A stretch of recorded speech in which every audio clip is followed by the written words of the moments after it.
Good morning, everyone, and welcome to Today y Mañana. I'm Alex. This is Xavier. We're very excited to have you joining us on a beautiful morning here in Charlottesville, Virginia. The sun is out. I hear the birds chirping. Flowers are in full bloom. So it's like one of those picturesque. Within hours, I feel like pure summer, though. Oh, yeah. What are we, 89 today? I think is the high. Something like that. I mean, you're talking to me at 10. That's why we do this at 10:15. If we had like a 2 o'clock show, we'd be in here. We're like, well, there's a thing called air conditioning, though, you know. I know, but not for us temporarily. Not temporarily. We'd be in here, the office, I know. You know, I'd be like, welcome to Today Mañana. It's a nice, beautiful summer day. But glad to have you back with me. Glad to be back. It's been a while. It's been a long time. I feel like I had Nate for 2 weeks, then Michael before that. Yeah.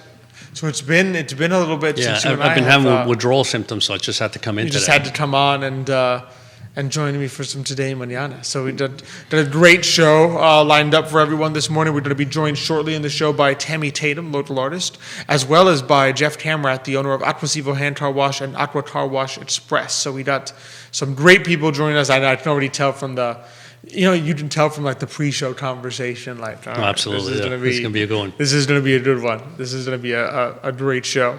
As always, of course, love being here on the I Love CVille Network set. Big thanks to presenter Emergent Financial Services, as well, of course, our great partners at Castle Hill Cider. Their Days of Rosé Festival is now, 2 days away. Okay. So on April 15th, this is starting at around 11 this weekend, Days of Rosé. So like the whole thing's going to be transformed. All the local wineries from like 531, whatever that road is. Gotcha. I forget. And this is for rosé wine. Oh, rosé wine, rosé cider, because obviously Castle Hill's rosé is a cider. Of course. But you got the rosé wines. You got a lot of great food trucks that are going to be there, some great music, some art. DJs, art, lots of local. Yeah, Tammy's reminding me, lots of local artists are going to be there. So it's going to be a beautiful time. I mean, I think the weather's going to be lovely.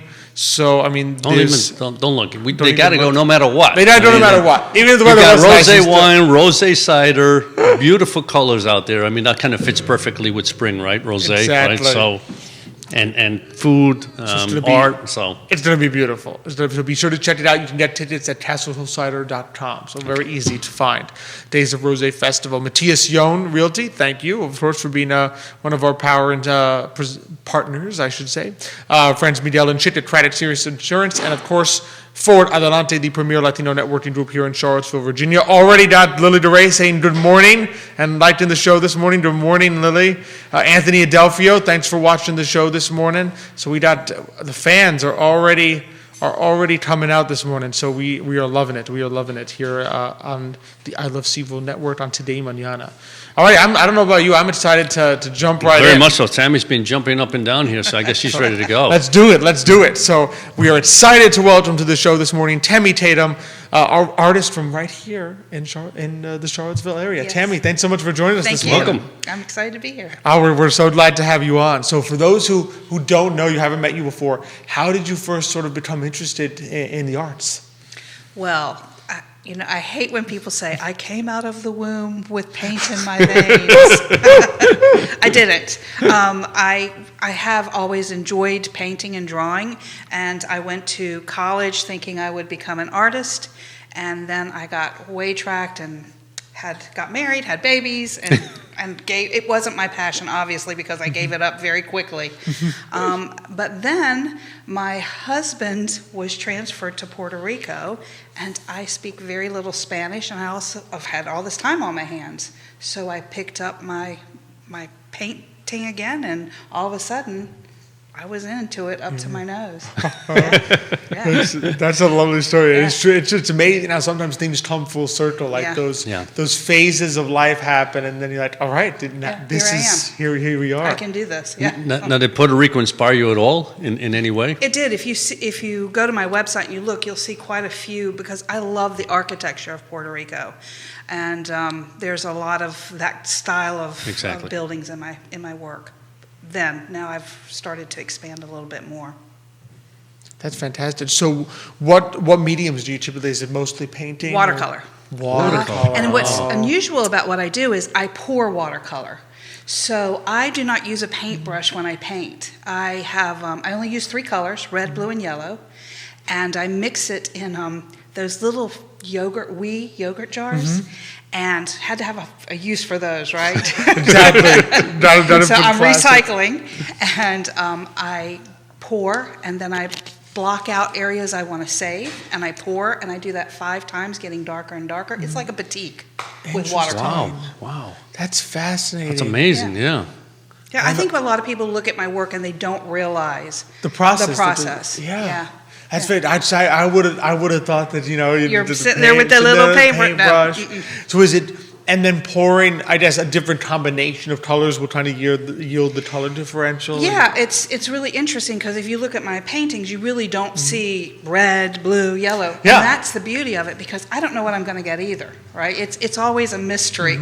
By the end of the process, this whole paper usually has several layers of paint along with this plastic coating to protect areas. And so I'm not sure what's actually under there. So when I pull it off, it's either really good or We got to start all over. or I got to start We all got over. to Or it goes into the graveyard under my bed. So I'm curious. Is the watercolor paper that you use has to be a different thickness? No, I use regular watercolor paper. People think watercolor paper is really delicate. It's actually pretty tough stuff. It is. It is. Yeah. Yeah, it better be. As expensive as it is, it better be really tough. Because I'm thinking if you're pouring, I mean, obviously, I'm not an artist. I have no clue about these things. But, obviously, when you do something with a brush, there's a certain amount of liquid that's going on paper. But if you're pouring It's a lot of liquid. it's a lot of liquid. And I'm just wondering, does it absorb differently, or how does that? It doesn't absorb differently, but what it does is it allows it. I feel like I'm a tool for the paint. Okay. I'm just a brush. And the watercolor kind of just does its own thing. It blends together, and I do manipulate the paper some, but I can't. I'm good, but I'm not good enough to make it do what I want it to do color-wise. It's got a mind of its own. So I just let it. Do you sketch out the drawing first, or visually do you know what you want? No, the drawing is very, very, very, very detailed. Oh, okay. And I'm not so interested in the shape. Like, if I'm drawing Nick, I'm not looking at Nick. I'm looking at drawing the areas of value. So the dark, the light, and that's what I'm going to try to get because that's what I'm painting. Okay. And my colors aren't realistic. My colors are Right.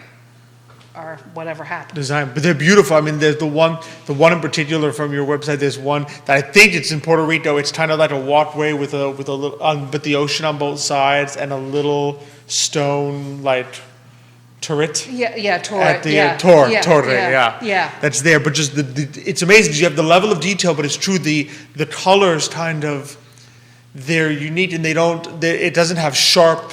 Color lines, where it's like, okay, this is one color, this is another. Yeah. You've got really that watercolor immersion feel. It's interesting because there are a lot of people who pour acrylics and other things, but they tend not to be realistic, right? They're more abstract, and I really like that mine are loose, abstracted realism. There you go. I'm liking it. I'm liking that. Down. That's That's going to be my next paper, the art of loose abstracted realism. Yeah. But it's true, because when you look at your art, like you see what it is. Yeah. I mean, there's one that's like a little church house, and you can tell what it is. Yeah. If it's an animal, there's a really nice one that I guess it's like a heron. I'm not The good heron, with birds. I don't know. I say it's an egret. But An egret, there you go. I think you're right. I could be wrong. I'm not. I think you're probably more right than I. It's a big white. Knowing Alex, knowing me, you're more right than I am. Sure, Alex and like you can see, what it is, right? Yeah. But it doesn't have to be photorealistic colors. It can evoke different things with the different colors. Right. How was a watercolor always kind of the medium you were drawn to? In the world of art, people always say watercolor is the hardest medium Yeah, that's to exactly. control or to do. And so it was challenging to do watercolor. And I had many, many years of refining this technique and not being successful. And so it just was always interesting to me. Watercolor was always an attraction to me, and drawing. And drawing. Yeah. Interesting. So let me see. So when you went to college and you went through, did you go through art school? Did not make it all the way through. Okay, so but was watercolor back then also an interest for you, No, or you drawing. just drawing? Drawing. Okay, so there you go. So that's your strength is Yeah, really the drawing, and drawing. then that the watercolor Yeah. and pouring came later. Much later in Okay. life, yeah. And this, did you just kind of, were you in Puerto Rico and you kind of sit there and you start drawing, you say, let me just throw some water on this? Is that? No, there's a technique called no-tan. It's a Japanese technique. It's no-tan. It's light and dark harmony. And I use that to do my initial drawings to see, are the shapes going to be appealing?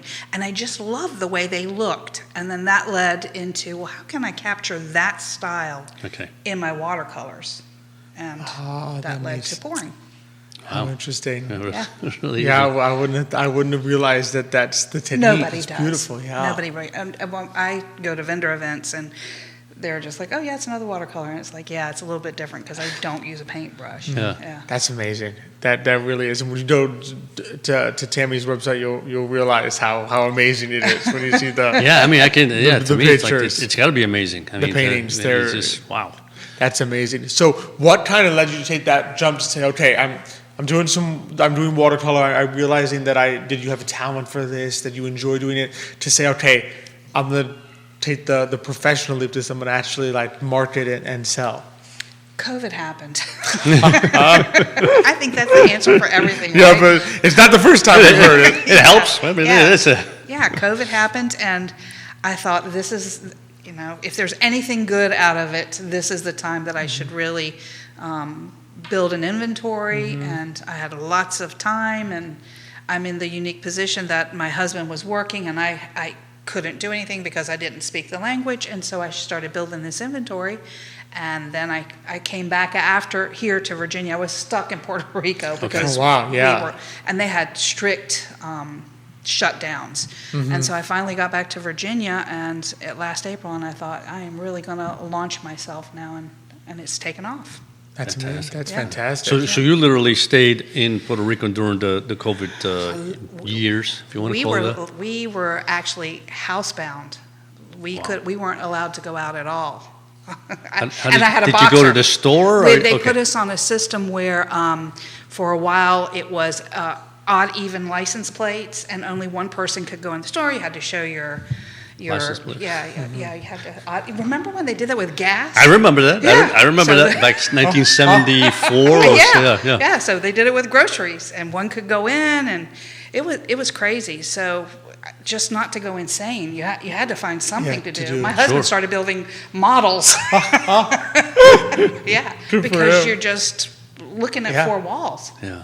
Wow. Yeah, our restrictions were tough. We're tough there. I would imagine. Yeah, I've heard that from our friend Olga, who lives down there. Yeah. That it was. So how do you kind of balance? Okay, you've got the creative part and then now you have, it's a business too, in the sense that there's the selling, there's reaching out to people. How do you sort of balance the two of them? I think artists struggle very much with that because we use a different side of our brain than the business people do. But before all of this, many years ago, I had my own business. And so I taught classes to businesses. So I already had that entrepreneurial blood running through my veins.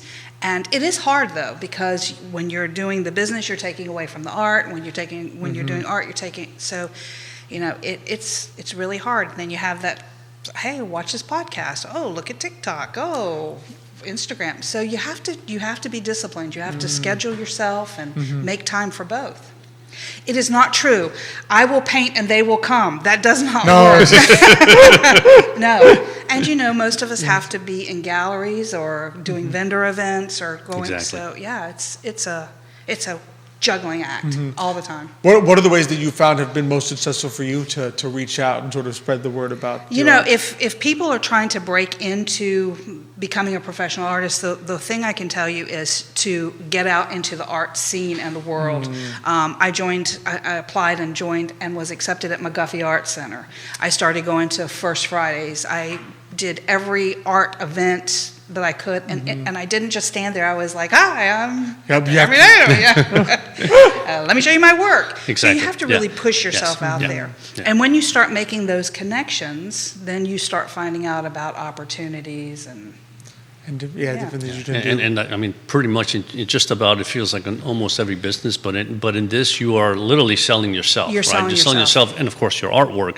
But if you, like you said, if you don't go out there and you shake the hands, you tell them who you are, and let me show you some of the work, Yeah. nobody's like going to say, and who are you, and Yeah, you have any art exactly. there? Well, and it's hard too because our art is like our child, right? Yeah. And we are not going to appeal to everybody. Of course. And so it's hard when someone says, "Not for me." Yeah. What? What do you mean it's not for you? Look at my beautiful painting. Yeah, I think we take it very personally because Right, I know right. how many hours I've spent on that. On that, and- exactly. Yeah, and so it's hard. It's Yes, in some ways, it's sharing an extension of yourself Exactly. in a way, and so it's not as though you've made. It's not as though you're selling like a widget that was made in a No. factory No. somewhere else that you bought and are reselling. Like Yeah. you made this, I you made poured this. work into it, Yeah. and I would imagine that there's a bit of a challenge to really push yourself to risk the no. to risk the rejection. Exactly, to risk Yeah. the rejection to put yourself out there to get the yeah. yes. Yeah, exactly. It's a hard thing to do, Yeah. especially if you've gotten the rejection already, because then it's like, oh, I was burned already one time. Well, it's funny because I mean, I guess in everything you have that. I mean, as human beings, we hate to be told no, right? Yeah. And I have a good friend that I've known for like over 40 years, and he's a marketing guy. And when I first started to have to, sell our business, Yeah. right? I said, so, what are the techniques? What do you do? How do you go out there? He says, Xavier, the first thing you have to realize is that the answer's already no, so there's only upside. Yeah. So basically, you're out there saying, I know they're going to say no, so there's nothing to lose. Let me Yeah. go out there and try. Yeah, exactly. And that's the thing. It's like you have to get over the fact that you're just going to get a lot of no's, No's, but yeah. then once in a while you get that yes, and then phew, your Exactly. spirit jumps, right? Exactly. And then you say, I got to do it again. Well, and you have to find as an artist, you have to find your tribe. Who is. That's right. Not That's right. everybody loves poured watercolors. Exactly. They might like abstract, or they might like hyperrealism. So you're always trying to find that group that is interested in what I do. So. Exactly. Yeah, sort of putting yourself in the path of those. Yeah, throwing myself. Who totally got thrown out. Here I It's like, am. you can't miss me. I'm Yeah. lying sprawled out on Yeah, the. exactly. Yeah. But do you find that you enjoy that marketing part as well as as you do it more as much as, or Yeah. maybe not as much as the art, but No, I do. I find marketing very intriguing because it is a lot of psychological things involved in it. So I know that a lot of people hate it. They absolutely hate the marketing end of it, but I don't mind it. I That's good. enjoy it. But then it becomes, wow, I've just spent 12 hours coming up with blah, blah, blah.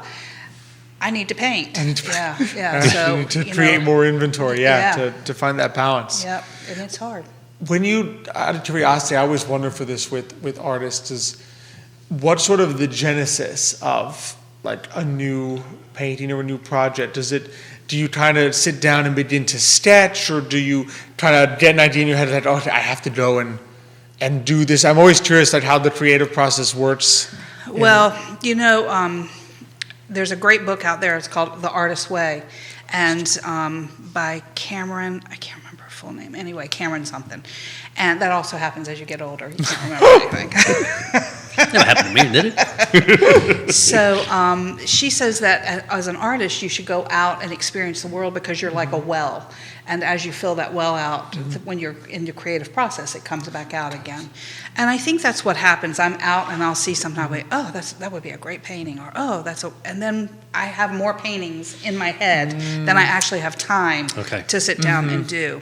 And sometimes I'll put on I'm on Instagram, I'll put, which would you all rather me do, this or this? Because I want to do it all. Yeah. So it helps when somebody else makes that decision Absolutely, for me. yeah. Oh, that's so interesting. Well, that's Yeah. appealing already to a certain respect. That's already appealing to the base that already likes Likes you, my right? art, So it's yeah. like if that's the area they like, that's the Yeah. area I'm going to go through. Yeah. The painting with the guy walking the 12 dogs that I sent is actually on the promo, I think. I put that out and tango dancers, and said, which one would you rather have me paint? And the vote was the dog walker. Interesting. Yeah. Interesting. So it was like, okay, thank goodness I don't have to make that decision. One less decision to make. Yeah. That's interesting. How you also, which like David said, the beauty is then you're interacting, and Yeah. the audience almost feels like your followers feel almost kind of invested in the painting. Yeah. It's Well, like and they're you part know, of the it process. is a solo activity. Painting is really a solo activity. But I love having interaction and having people who watch or are interested in my art help me name paintings or, give their opinion. That feeds me. So if you're out there and you're following artists, you should interact with them and their posts and stuff. Oh, absolutely, Yeah. absolutely, and just really also just to experience that, to sort of learn from how an artist goes about And the it, process. that part of it, and the process. I show my process. I show the drawing. I show every step on my social media. So if Wow. people want to see what I do, Oh, there is a place you can see it. that's amazing. That's That's- good. Yeah. that really is amazing. So out of curiosity, so when people go to your website, you've got, obviously there are certain paintings that you already have. Can people request, like, okay, Tammy, I'd love for you to paint this or this Yes. memory, like a I do custom? commissions, and I get a lot of pet commissions. Yeah, it's a really cool way to memorialize a pet. But I had a woman also in Gordonsville. She has a beautiful farm, and she wanted a painting of her farm and her house. So I did that. Yeah, I will do a commission. Oh, that's fantastic. That's fantastic. I like that you have the idea, and I have the skill, and we will work together to try to create- execute yeah. it. Yeah, I get like your that as vision well. on paper. Yeah. Exactly. That's Yeah. very nice. That That's is very fun. nice. I Yeah. like that, yeah, as well. That's one thing. I like to write, but writing doesn't quite lend it. I always appreciate art because I feel like it lends itself a little more Yeah. to that than writing. So, you know, Yeah, I've got an idea. Can you write it? Yeah. yeah, did you write this It's like, fake story about me? It was like, this is not quite as beautiful as like a memorial of my farm or my Wow. loved pet. What a nice gift also to somebody, Yes. because they will have something that no one else in the world would have. That's right. That's the beauty of it, I Yeah. think, because the beauty of art, you know, particularly if you commission, you know, a work of art from an artist like yourself, is that it's true. It's that unique Yeah. thing. It's not that you went in a store and there were 100 different, you know, prefabricated, you know. I shudder to even sometimes in the furniture stores. I shudder to even call it paintings because they've Yeah, just no. been like, Yeah. you know, they're Yeah. completely fake. But you have something, a gift for someone Yeah. that is meaningful to them in a particular way. Yeah, it'll mean something to them. Yeah, they will look at it and- I did a commission for a young man. They got married, and on their honeymoon, somebody took a picture of them sitting on a beach with this beautiful ocean in front of them, and he contacted me and said, would you do this painting for my wife? And I did it for him, and you know she had to have been Thrilled, moved. fallen Oh, over when absolutely. he gave her that. Yeah. What a wonderful gift. What a beautiful Yeah. gift. Oh, Yeah. that is true. And that's fantastic, I think, to have. I think some of the people don't realize the extent to which you should, I mean, for local artists that are willing to do it, Yeah. reach out to them, because sometimes I think people have in their afraid mind to sometimes. ask. Yeah, exactly. They're like, oh, commission, it must be, I would have to find one of those, like, some big national artist, and you know. No. But you can, for local artists, like, you're willing to do Yeah. those things. And it's you know, a the other beautiful- thing on that topic, because I think that it can be intimidating to approach artists, and not all will do that. But I just had a young woman saw a painting on my website, and she wrote me and she said, I love that painting. I can't afford it. Do you take payments? And I said, yeah, I'll take a payment, because I would much rather a painting go to someone who is crazy in love with Exactly. it than somebody who's like, yeah, okay, I bought it and I'll stick it in the attic now. Yeah. I had some spare change. and Yeah. So if there is anything anybody ever sees on my website and they are falling in love with it, they should absolutely reach out. I'm not scary. No, not at all. Not at all. I will work with people. Now, would you say that the majority of painting that you do happens in Puerto Rico or here, or it's now a balance? You know, it's happening here because I'm spending a lot of my Okay. time in my home. But I got exciting news. I just got a gallery, a studio space, and it's right down. I'm going to be your neighbor. Oh, you're going to be right down here downtown? Yeah, I am in a small gallery called Phaeton. Have you all heard of it? Phaeton No. Gallery. It is. Do you know where the Livery restaurant on Preston, Old Preston Road. Yes, Oh, yeah, yes. yeah, And it's so it's the building right almost beside that. It's 114 Old Preston Avenue, and I have a studio space in there, and we'll be moving in mid-May. That's Wow, fantastic. congratulations. So can people be able to Come and visit you me. there? Yes, Oh, yes. that's And they fantastic. participate also in First Friday, so they always have exhibits open. Oh, that's beautiful. That's Yeah. wonderful. Yeah. A great opportunity to go in Absolutely. and Yeah. see you and sort of And the other artists that are meet there. the other artists. Yeah, and they have workshops, all kinds of things going on. Oh, that's so nice. That's Yeah. fantastic. Yeah. Oh, I'm glad. That's fabulous. I'm glad you Yeah. mentioned that. Yeah. That's Yeah. awesome. Congratulations. Thank you. It's always wonderful. I love when we learn some news. It's Well, my news. husband will be thrilled too because I'll be moving off of our dining room table. He said, I can eat on this table again. Yes, and I have to trip over all the art supplies, so he will be very happy not to have me painting in the dining That's room. fantastic. That's awesome.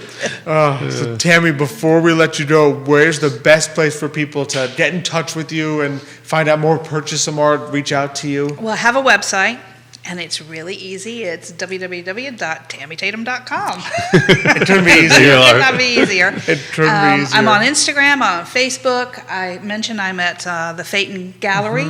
I have some work also at the McGuffey Art Center. And if you go to my website, there's always, you can contact me. Oh, so easy. Fabulous. Yeah. Wow. TammyTatum.com. Yep.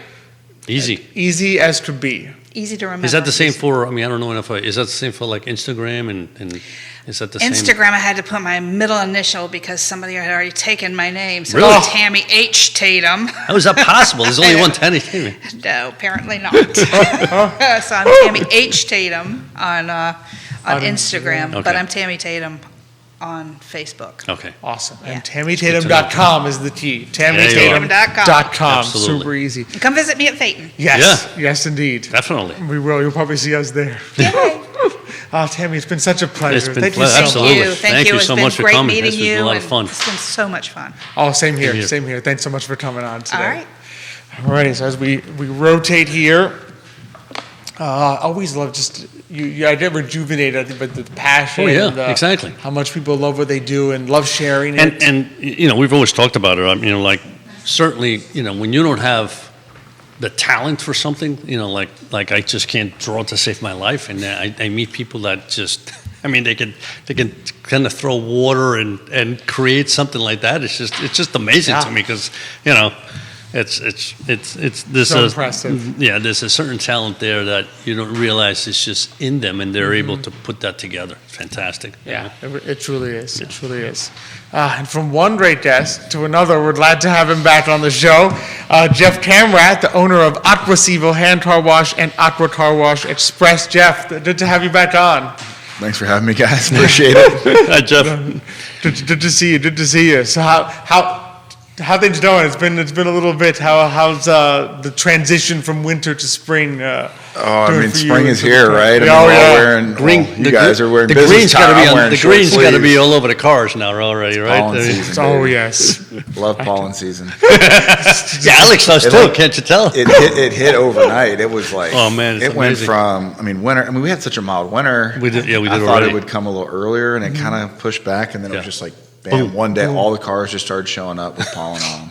It was, we could call the day. I was sitting in the shop, and I was looking at our car count numbers. I was like, it's been busier today. And as I'm looking at the car count numbers, and I started looking out at the windows, and I actually was out scrubbing a couple of cars, and I was like, every car in here is just covered in pollen. And it was literally overnight. It was Oh, yeah. amazing. It's so interesting how it happens. it's It was just- I could feel it the day it happened because it was like a little bit of a windy day. But I was walking with Elizabeth, and I'm like, my eyes start watering, my nose, and I'm like, I feel it like getting on my hands and stuff. And sure enough, we get back to the car, green. Yep. Like the top of the car. I'm like, oh boy, time to load up on the Zyrtex. It's here. It's here. Is pollen the number one thing like this time of year that people try to come in for? It is. It's partly that. I think there's also just a general mind shift of the weather's gotten nicer. exactly. I'm willing to be outside a little more, and I'm thinking about being outside. And I'm staring at my car, and it's been under a tree, and it's been winter, but it's fine. And then you just see this pollen come, and then that pollen and the rain mix, and you get that spotty, stuff on your car. And I think people just look at it and just can't stand it. And so they just start getting their cars cleaned. It's great for us. We love it. Absolutely. Well, not only that, there's something. I mean, there's something about a sunny, warm day, and you look at your car and it's sparkling, and it just makes you. Yeah, it makes you feel good. As opposed to go out there and it's like, you can't see through the windows and stuff. It just doesn't feel right. Well, you don't feel like driving it. I'm going to go outside this weekend. I may go to the cidery or the winery, or I'm going to spend some time. I'm going to be in the car. That's right. And I want to show up ready to go. I want my car looking clean, and it's just a mindset. It's so interesting. But I mean, it goes back to like in the winter when things are slow-ish. We still have those days as well when you get all the snow and the slush and the salt. So it does go both ways, but it's much more consistent in the spring, which. Like I said, we're excited to have it. We're coming up on our 5-year anniversary tomorrow at Charlottesville. I was actually looking at the watch. I was like, oh my goodness. And our 1-year anniversary in Zion on the 23rd. So. Do you notice a pickup in the express car wash as well? It has. I mean, in your first year, you really are in this ramping phase of just trying to earn new business, new customers. The word of mouth is still getting out. You're an unknown entity. People are testing your service out, see if it's actually as good as you think it is. And then working through those relationships to build that rapport with your customers, so they'll go tell their friends, their family, they'll start coming, and you just kind of start growing that user base. That first year, it's really a 2 to 3 year ramping process to really get to like a mature business cycle. But what we've really seen, starting in March, is we've really seen it like really ramp and escalate, and I think that's been a combination of factors. One is we're coming into the end of our first year, and it's spring. The weather's nice. It is pollen season. We did have a mild winter, which actually hurts the car wash business. You would think you would think a mild winter would be better for it, but you really, as a business owner, not that we want to have salt on all the roads, but it helps our business. Exactly. So the snow and the salt, we didn't have any of that this year. So nothing. I'm sitting on a pallet worth of road salt in the back equipment room that we would use on our lot to help melt snow when it would come down, and it's just sitting there. I don't know where to put it. I can't sell it back, so I guess I'm holding on to it for a year. Until next year. Next year. I'm just interested, what is the if you do have your car electric, you came out of the winter, maybe you haven't had it clean, but particularly the layer of pollen, what is the typical thing that you guys do at the hand car wash? What's like the go-to thing to really deal with that pollen? And so that's A, and part B, is it possible at all to like do things that prevent it from sticking again or no? Okay. So the pollen's going to be here. And even if there was, it's not going to. It's like I don't want it. That's where we say the membership helps, because we'll have folks at both shops, right? That they'll come almost daily when they have the membership, because they'll come get their wash. It's clean, and 10 minutes later they've got a little thin layer of pollen, and the next day it's coated on, or maybe they live on a farm, or maybe they live out in the country and they get a lot of that. The membership is the best thing for it at that point, just because you can just get in there and get the repetition. We do always recommend a wax. At this time of year, that wax is just an extra layer of protection between your paint and the elements. And at the hand wash, at both washes, we have a ceramic product. At the Express, it's a liquid that's put on in the tunnel, and at the hand wash, we have a liquid, and we also have a hand applied one, which is like your traditional wax product that you guys have known, and wax on, wax off, Miyagi style. We have a ceramic product. It's just a better product than your traditional Carnubas. It's a smaller particle, so it gets into the paint, any damaged areas in your paint. It'll kind of get into those lower areas. And it's called hydrophobic, meaning it's basically, think of them as oil and, it's like oil and water. They don't mix and match, and the water you'll see it happen where like you come out in the morning, you have those dewdrops on your car, but they're beaded up. They're not just sitting on there. And then as soon as you take off, they just how interesting. It's fun. Oh, that's gotta be neat to see. And the nice thing about those products is you can actually put them on any surface. So a traditional oil-based wax, you can't put it on plastic, you can't put it on vinyl, it'll bleach it. Whereas a ceramic, you can put on anything. You can put on your plastic, you can put on your tires if you want to. You can even put on your windshield. So we'll sometimes, like, I'll take my wife's car through there, and she likes it where the water just comes sliding off. So you put a little of that spray ceramic on the windshield and just rub it in, and it's like Rain X times a million. Oh, that's amazing. Wow. Also, yeah, that would make a lot of sense. Also, and I bet that would help with preventing the rain mixing with the. Well, it's still mixed, but then it'll come right off. But now it comes right off. It Right. doesn't leave those green sludgy streaks on your Right. car. You'll see that a car that hasn't had a wax or hasn't been treated that way or hasn't been polished and then waxed, you get those streaks when it drips off the car, because that paint is kind of, I wouldn't say it's abrasive, but it's just got a little more like grip to it. Almost like, think of it like sandpaper, but like at a finer rate. And when you put that wax on it, it basically levels all of that out and puts a leather thin coat, so everything's sitting on top and just slides off. We recommend those services really at this time of year and in the fall, going into the winter. So.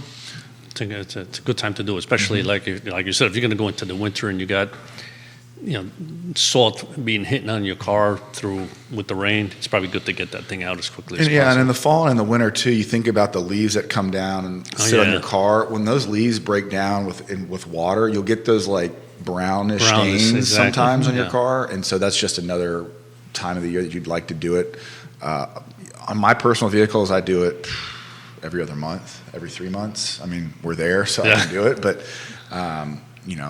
it's something you should do at least twice a year. How about resin? Because, sometimes you park underneath, you don't even realize you park underneath one of these pine trees and you come out and you got these little resin drops. So I grew up in Houston, Texas. It's super hot down there. You always would try to find a tree to park under to keep your car cool. Right.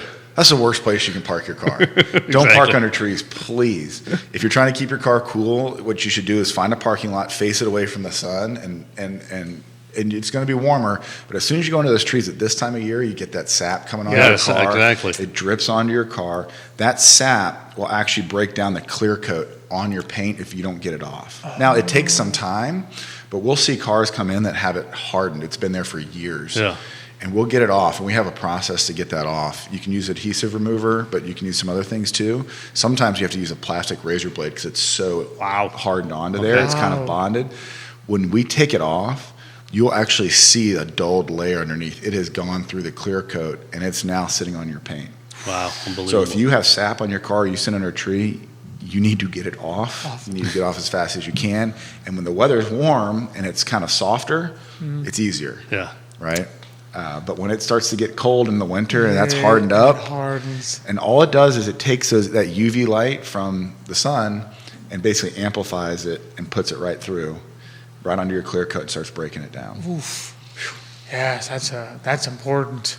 And there's nothing you can really do at that point to fix it. We can polish it up and try to fix it, but you're looking at you would almost need an application at a body shop for some more clear coat. Wow. I remember when I was growing up, and I'm trying to think of the name. Before you put the wax, there also used to be something where it would, I guess, liven up the color again. I forget what's that. Polish it. Yeah. So I don't know what the older term, we use an orbital buffer at the hand wash. So what we do is you take a rotary. You have different layers, types of pads. Some are grittier and some are finer, and then you have to put a lubricant on it, otherwise you'll burn the paint. You can do this what's called a compound, meaning you're actually cutting it a little bit, and then you come back with a polish pad. We don't compound anymore. We used to do that a little bit, but it's pretty risky. Yeah. You can damage the paint.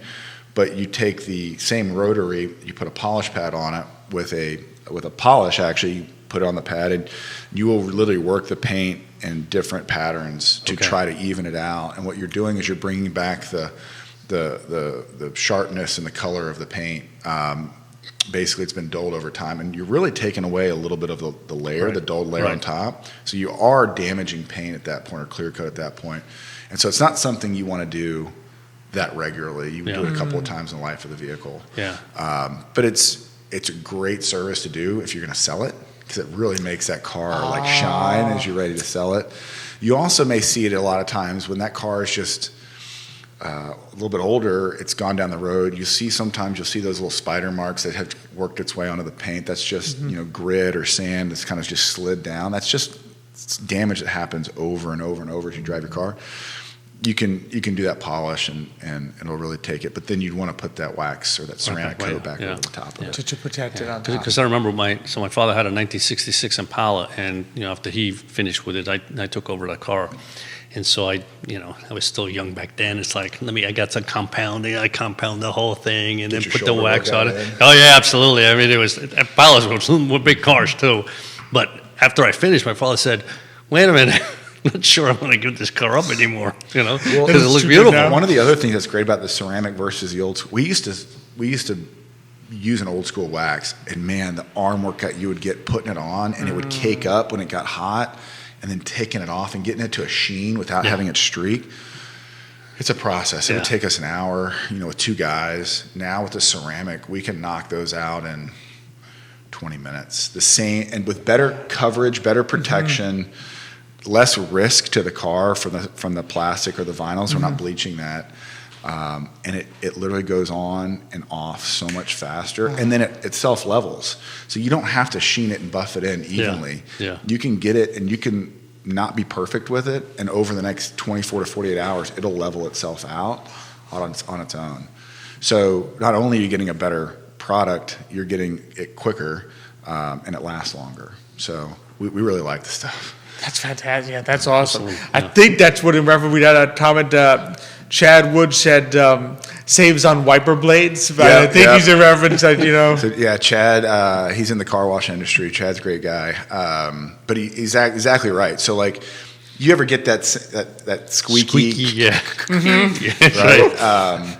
So obviously you probably need new wiper blades if you're getting that. You don't want to scratch your glass, and you'll sometimes see on some cars, you'll see those scratches that have gone into the glass. You should always, use the right wiper fluid for the right season. There's different, like I have the bug stuff in now.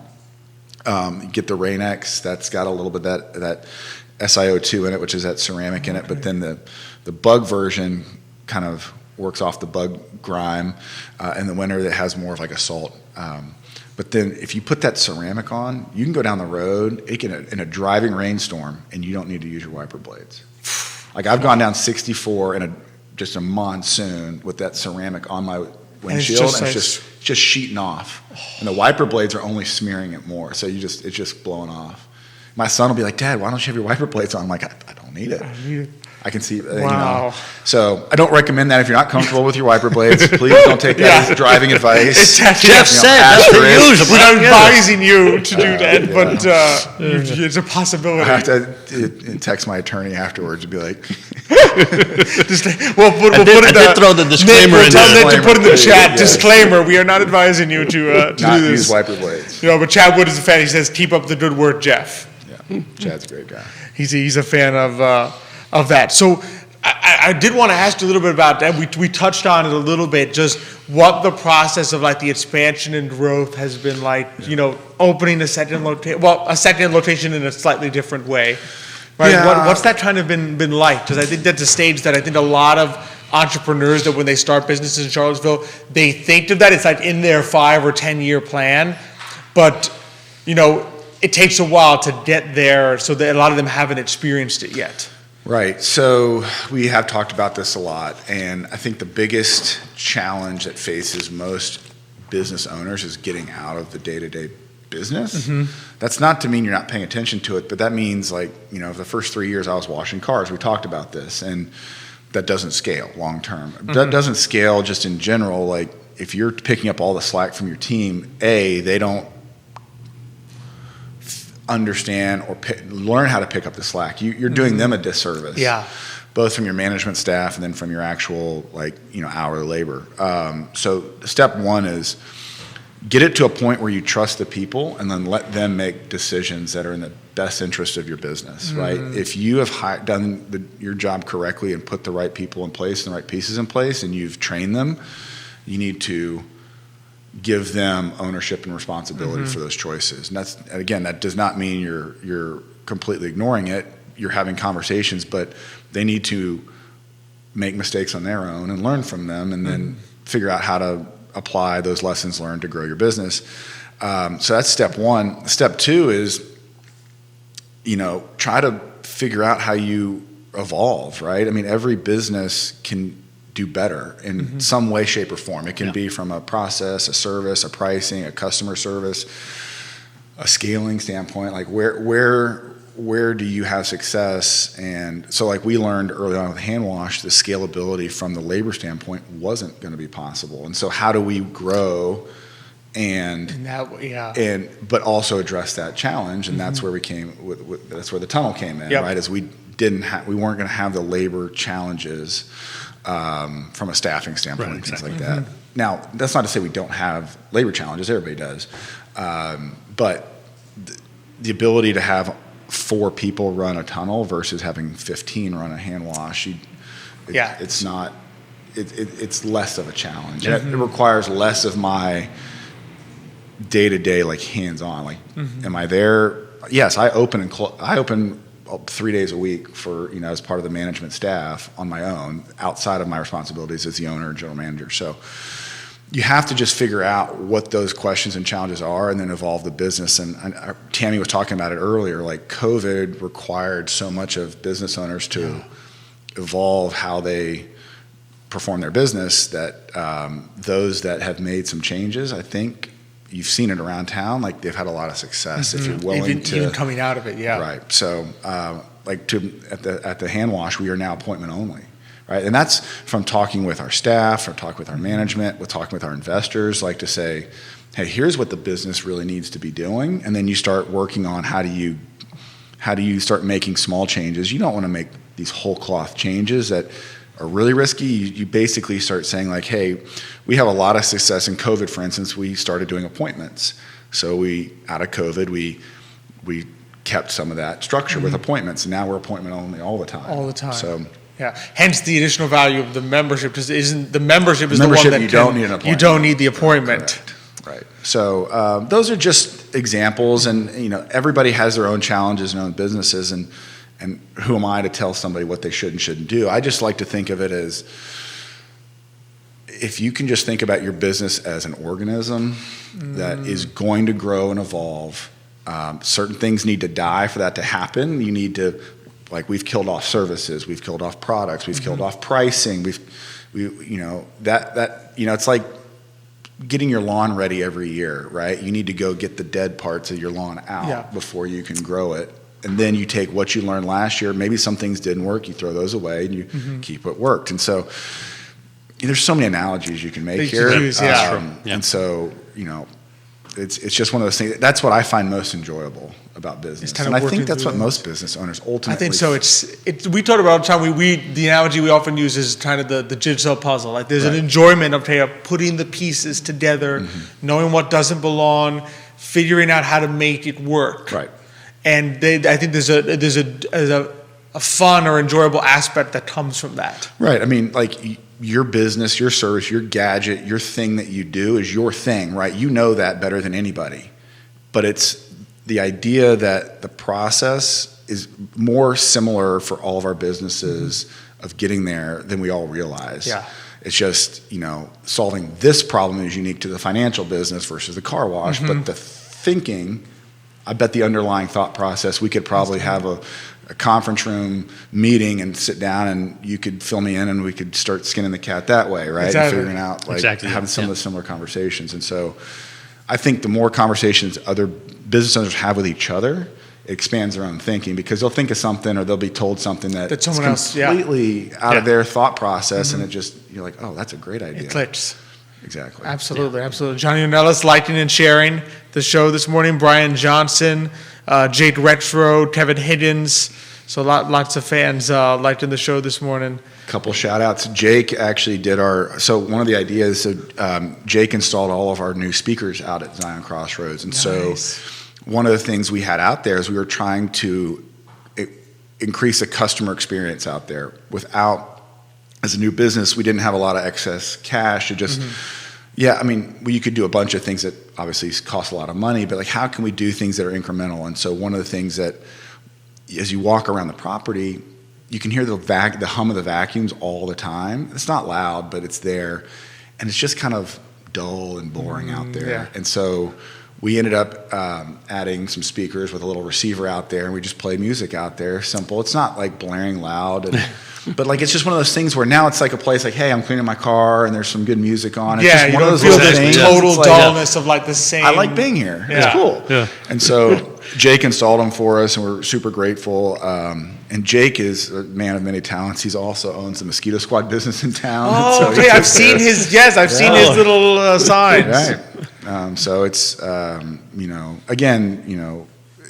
is somebody who he was solving problems for us, and we'll talk from time to time. He'll be sitting there on a ladder installing a speaker, and we'll be talking about something completely different. And so one of the ideas we've come up with is we want to put LED lights down the tunnel to create like a little light show. And Jake was like, yeah, we could do that. We could match it to the music. Oh, that's cool. So it's something we'll probably do at some point in the future. So that Jake, does get sound ready. cool, You're yeah. gonna have It's some like a more work disco coming up. with cars. Yeah, exactly. A little car Aqua. disco. Yeah. I like it. I like that. I like that idea. You That's see it. people dancing in their cars soon. Like, Well, so cars we tried this a little bit. So one day we were sitting in there. It was in the winter, so it was getting dark early, and it was about 6 o'clock, and I was sitting there helping guys wash cars, and I was like, we didn't have the music at this time, and so I was kind of like, how do we like liven this place up a little bit? And so we have this grand entry arch when you go in the tunnel, and it lights up. It's really bright, and but we had the lights on in the tunnel, so while it's bright, it doesn't really, Stand blow you out. away. Yeah. So I said, hey, cut the lights off in the tunnel real quick for this next car. And there was a little kid in the car, maybe 5 or 6 years old, maybe about the same age as my boys. And I had the driver, the mom or the dad, I can't remember who it was, said, hey, we're going to cut the lights off real quick. Don't be afraid, but tell your daughter to look out the window. So we did. We cut them off, and these lights come on, and they're flashing, and we have LEDs in there on some of the equipment, and they came out, and that kid was like, eyes were like, that was the coolest thing. And it wasn't even anything like super special. It was just kind of what we had available to us. And I was like, this is cool. We got to do something like this in the future. So, and you see some of those other tunnels that are the big corporate, they'll do like the Halloween bloodbath, or they'll do the tunnel of love. And those are really cool things that we want to be able to do at some point in the future. So that'll be fun to do. Oh, that is going to be neat. It's going to be neat. It's those little touches sometimes. It doesn't have to be anything crazy, right? But just making those changes to make it just a more a fun experience. makes you want to return. Yeah, exactly. That's the whole goal, right? That's It's all like, you want, let's right? go back. But how often is your kid the one being like, let's go to the car wash, let's go right, back? exactly. So where my brother lives and outside of Nashville, I know the guy who owns a car wash there, and they do all this type of stuff. And it's really cool how they do it. And half of their customers on some of those days are just their kids want to go through the tunnel because they got the light show and the music, and it's just like it's fun to do. So as we get further down the line, those will be things we get to add, and we're excited. Yeah, to do that's those. neat. Yeah. That is neat. I'm glad, and just always love that part. We got to talk at least a question or two on UVA baseball. Oh 'cause man, it's- I'm ready it's for been- it. Yeah. So I mean, just maybe start with the team in general, because I think Right. we know the offense has Right. been really good. But team in general, how you feeling so far? With what are we right. halfway through ACC? So I'm play? knocking on wood. We see Yeah. this, All right? right, let's go. Something's good. We're pretty good. Yeah. I always am cautious at this point in the season with our teams, for the simple fact that you've started ACC play, you're a few weeks in, but up until the ACC, you don't really play the brand of baseball that's the same caliber, Yeah. and so you have to be cautious with. I mean, last year is a perfect example. We were 21-0 like 21-0, and I was watching our team at the time. And this isn't a knock on the team. I was just like, we have some weaknesses. You know, we're not as good as I think we are, and we weren't tested at all. So fast forward to this year, basically the big pieces of the offense were back, and they're all a year older. And then we bring in some transfers through the portal who are really good players. The O'Donnell kid, the center fielder, is really good. He is. We've got 2 starting pitchers through the portal, Parker and Edgerton. Yep. Are Friday and Saturday guys, and they can just pitch. Yeah. And so seeing these kids, I saw them in the fall play a little bit, and the pitching is hard to tell what it's like in the fall because the guys aren't throwing like full games. They're throwing 2-inning, 3-inning stints. Our offense was clearly really good, and we could pick it up. I could see that, we could field the ball. So I was excited kind of going into the year, and we start the season, and we're doing well, but you also have that cautious optimism. Let me not get too high yet. Yeah.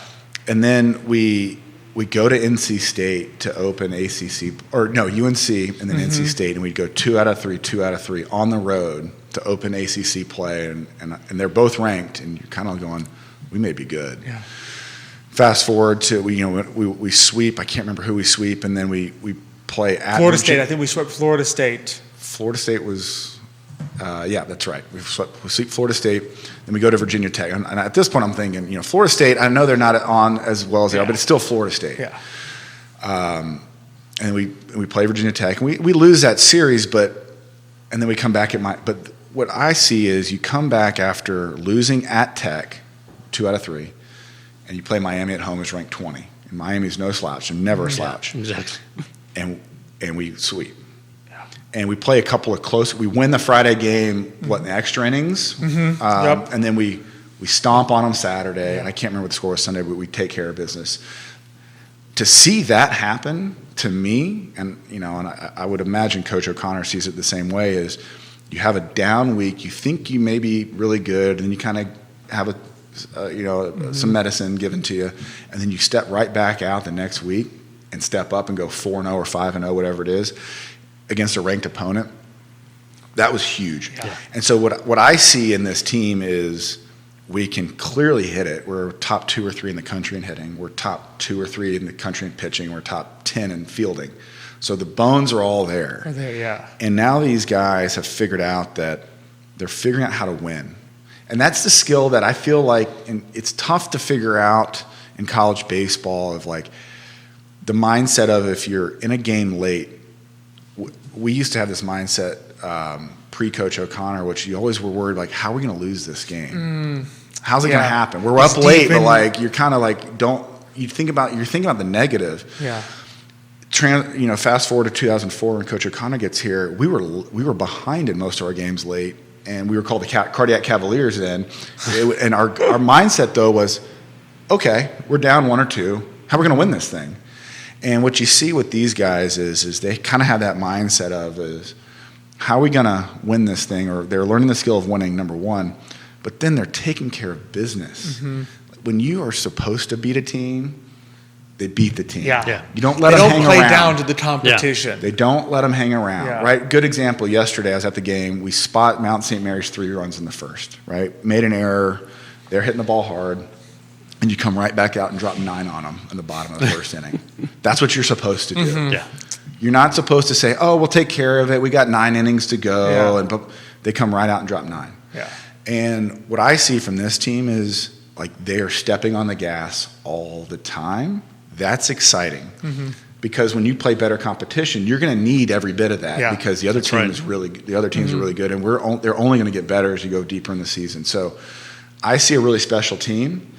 Obviously, you want to keep everybody healthy throughout the season. That's always the trick in baseball. You know this. Yep. And you see some of these guys getting hurt in the big leagues. In the big leagues. What's the guy, the closer for the Mets? Diaz. Yeah, Steps on his in the World Baseball Classic, jumps up and down, jump and boom, done for the season. Done. Yeah. So stay healthy, and obviously we had the scary thing with Nick Parker. He got hit in the face, and he's back, and so I mean, what a stud. The pitching, I think, is the big That's difference. the sneaky we had a good part offense last year. Because none of these guys are throwing 98. Yeah. I mean, Nick Parker, Edgerton, they throw 90, 91, 92. They can pitch. And they can pitch with 4 pitches. And then you have Jack O'Connor. He's pitching on Sundays, and he's a first year, and he's stepping up and pitching like he's a second or third year. Our midweek guys they're going out and taking care of business in the midweek, which, Connolly Early should be a weekend starter for most programs. That's what I was thinking, because when they had to, I think they had to move him in there when Parker got hurt, and he held up beautifully. Yeah, I mean, and it was I think his first ACC start, so maybe he's a little nervous in that game. But the point is like we got 4, maybe 5 legitimate starters. Our bullpen is lights out. We can, we're throwing 6, 7 guys up there, and so it's super exciting to watch these guys play. The games are fun. The crowds are getting big. It's exciting to go to games. It's baseball season, man. Yeah, it really is. It is. It's an enjoyable thing. Who are the major competitors out there that are like, okay, these guys, do you think we're in like the top echelon? Or We're ranked anywhere from 5 to 8. Yeah. I think that's right on. LSU seems to be like the odds-on favorite, number 1 in the country. The SEC's got a stranglehold, but the ACC's right there. If you look at the top 25, I think like 15 of the top 25 teams are SEC or ACC schools. Those two are. Yeah. So, what we have to do is take care of business because you have to be a regional host in the postseason. It gives you all the advantages. Okay, you have to be a regional host, and then you have to go 2-0 in your regional. So, and everybody knows this. This is a formula. If you go 1-1 in your regional, you're playing 5 games. Yeah. So if you can go 2-0, the most you'll play is 4, and so you need that regional host, and so you got to keep taking care of business. And if you can get into a top 8 seed where you're a national host, and you win your regional, then you're hosting a super regional, and it's 2 out of 3. At home. I'll take our odds on that right now all day long, especially at home. So, point being is the season has a lot of phases to it, but everything you do now is going to set you up for down the road. And so you can't take a game off. Yeah. Every game is meaningful in the season. Like compared to the big leagues, 162 games, you can have a slump. Well, it's a lot tougher to have a real slump in college baseball. They're 30-4. There's 34 games in the season. There's only 20 games left in the season. Wow. Not much, yeah. We're in the middle of April. There's 4 ACC weekends left, I think. Maybe 5. Yeah. That's really where that's where you're going to face the tough competition. Exactly. And that's where you got to move up in the kind of the ACC pecking order. We're at the top. We're at the top of the Coastal. And we took care of business against Miami. So we're doing great, but you can't let off the gas. Yeah. Exactly. You can't let off the gas. Keep stepping on. And like I said, I have a group chat with all of my former teammates, and I'm the only one. One of them also lives here, but he doesn't go to a ton of games. He's a pretty busy guy. His daughters all play soccer and stuff like that. But I go to most of the games, or as many as I can, and I'll text that group. I'm like, guys, we're really good. I hate to I don't want to ring that alarm too much, but we're good. Yeah. So it's fun. Yeah, the few that we have gone to, you see it, just they work really good at bats. Even we went to a game and it was a midweek game, and we didn't. It was like F something U was the team we were playing, but I can't remember the middle letter. But we didn't blow. Yeah, that's actually unfortunate. That's actually unfortunate that I can't remember the middle letter because I promised there were 3 letters in this team's name, but. We didn't blow them away, it's not we scored the 18 runs, we scored them, but even the outs we made, hard hit, nobody was striking out. Their shortstop had to make 3 or 4 great plays to keep the ball in the infield a couple times. So we worked really good at bats, and then the pitching just always keeps us there. Yeah, even our guys who are quote unquote struggling. We have 2. Everybody's hitting 300 or above, except with the exception of I think Sauke and Didowick, but they're still hitting the ball in the nose. Didowick has 4 home runs, Sauke has 3 or 4 home runs. They're still let's just assume they had their slump early and they're going to start picking up the pace late. It's kind of getting scary what they're doing. Kyle Teal's hitting 450. Yeah. Geloff has got 13 homers again, and he's doing his thing. Geloff is what is he batting over? He's hitting 370. Yeah, 370 with 14 homers. Wow. It's the power and batting average combination. And the other thing that's really fun too, these games are quick paced. They're not. I know the pitch clock has gotten a lot of notoriety at the big league level. They've had it in college for a couple of years, but the way our pitchers pace the game, it makes it fun to go to. They're not 4-hour drawn out, 3-2 ball games. They're 2.5-hour games, and we're scoring 15 runs. It's crazy. So it's fun to go to, and kids are free. I don't know if you guys remember that from last year. They did that, and now they do it every game now. If you buy one general admission ticket, anybody under 18 can come for free, which is awesome. Yeah, which also you can meet the teens for free. It's not like it's not some dumb 5 and under thing. It's like 18 and under.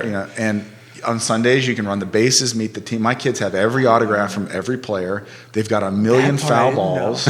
I mean, this is stuff like you want to get into the community and get people excited. They're doing it. Yeah, and they're doing some fun stuff at the games. They're doing game events. They had like a bachelor night at the thing with that was a little silly, but go to the Sunday game, especially that 1 o'clock or noon game. Kids can run the bases after the games. They can get autographs, bring balls to get signed, bring hats. My kids got Jake Gellis' signature on their gloves, and they thought that was the coolest thing. And so it's just been a blast. Yeah, it has a really the thing I love about UVA baseball games is you go there, and as opposed to, it's just that sometimes when I watch MLB on TV, it feels so almost too dramatic. Like it stops being a game, right? You lose the sense of fun that you're out at the ball game because it's like the TVs and the stuff. You go to baseball night. It's a baseball game. Now it feels like a classic. Feels like you could just go down there and play yourself. Game. Just participate. Yeah, it's a classic Americana baseball game. The sun is shining, people are out, the hot dogs and all this stuff. The ice cream, just dog and a beer, man. Dog and a beer. That's the hot dog. That is my favorite thing. We go to a game and my son will say hey, Daddy, what are we going to be able to do at the game today? I was like, well, you got the games down. Now they can actually go play the games down the sidelines themselves if they got the inflatables, but they'll go chase foul balls. And he'll say, what do you want to do today, Daddy? I'm like, I want to go to the baseball game. I want a dog and a beer. Simple as that. I'm simple. That's all I care about. I just want one hot dog and one beer. Right, the beauty of baseball is we go to Yankee Stadium, you pay like $40 for the seat, and then you got to pay $12 for hot. I'm like, I love that. Like, I don't even have to think about it with UVA. I'm like, I paid $6 for my ticket, and I have to pay $4 for a hot dog. For $10, I'm happy. Yeah. I am all set. It's beautiful. It's so much fun. It really is. It truly is. It truly is. Jeff, man, we've blown right past 11:15, but it's always so good to have you on. Yeah, thank you so much. We'll keep knocking on wood right through the end of the season. Yeah. Let's keep for sure. Keep it going. I hope I didn't jinx anybody. No, we're good. I tried to step over the line. Exactly. Always so good to have you on. Thanks, always a pleasure. Thank you, Jeff. Yeah. This has been a blast. Absolutely. Yeah. What a fun. Listen, when you talk about baseball, it's always a lot of fun. It's America's sport. I enjoy it. We'll have to get to our finance topic next time around. Next time around, we'll get to some. It'll still be there. I talked a little finance with Michael a couple weeks ago, and really, there's some things have changed, but some things, as much as things. What do they say? Things change, but then they stay the same. They stay the same. Yeah, that's true. That is so true. So it's just always good to just meet with local people and talk some good business, some art, some baseball. Yeah, always fun. Well, and baseball is part of the community too. It is, and like Jeff said, they do a really good job. And the difference between baseball and all the other sports, it's exactly that. You're outdoors, big field. It's just kids can run around. Yeah. It's just so much more fun. At least I love watching some of what I do during the game, especially with the other teams up to bat. My philosophy is like this: there's only so much good that can happen when the other team's out to bat. The best thing that happens is they get 3 outs, right? Otherwise, only bad things can happen. But I watch the kids on that because they have the field on the side. Like one of the, just the way that it's shaped, one of the foul sides, right? So this is the one if you're facing the batter's box.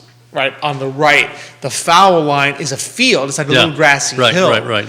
All the kids running around. I see dads out there that just doing like this, and the kids are running around. The foul ball comes, they try to go, they all run. Literally, it lands and rolls down the hill, and you see 6 kids running down the hill to go get the foul ball. So I'll watch them sometimes and be like, this is just fantastic. No, baseball makes grown men, little kids, and that's the best part, It really is. And little kids. You can't say it better. Yeah. Can't say it better. So this has been a blast. Next week, got some great guests as well. Timothy Johnson, Bald and Beautiful. Okay. He's going to be joining us, a local business owner, as well as Doshier's Donuts. Oh, so donuts. we got some great. Tim is a great guy. People are going to enjoy what he does. So be sure to check us out next week for that. Always love being here with you. Same here. I think I'm going to miss you next, right? Yeah. Yeah, I'm not here next week. yeah, Xavier. So I'll miss you next week. It's I'll miss you it's too. been good to co-host with you for a little bit. As always, thank you to I Love CVille Network set, Judah behind the camera, making Always. us all look good and looking great himself. Absolutely, I mean, yeah. he doesn't just make us look good; he makes himself look good. So it's like, whoa, dang, looking sharp. So always appreciate his work there. Always appreciate Emergent Financial Services, Craddock Serious Insurance, Matthias Yohn Realty, Castle Hill Cider, Days of Rose Festival. this weekend. This weekend. So look, this weekend, I think, I don't know if we're home actually, if UVA Baseball is home, but if we are home, we are home. So there you go. So you can see Days of Rose on Saturday and go see a baseball game on Sunday. Yeah. Then you have a Weekend's done. perfect weekend. So there we go. There we go. So be sure to check that out. And of course, for Adelante, the premier Latino networking group here in Charlottesville, Virginia. Thank you. Thanks everyone for the great comments today. For watching Chad Wood, Kevin Higgins, Lily DeRay watching Nickolas Urpí liking the show this morning. Thank you, Nickolas. Just so many great fans putting their comments and supporting the business owners we had on today. So really appreciate all that you do. We look forward to seeing you next week. But until that time, as we like to close out on the show, hasta mañana.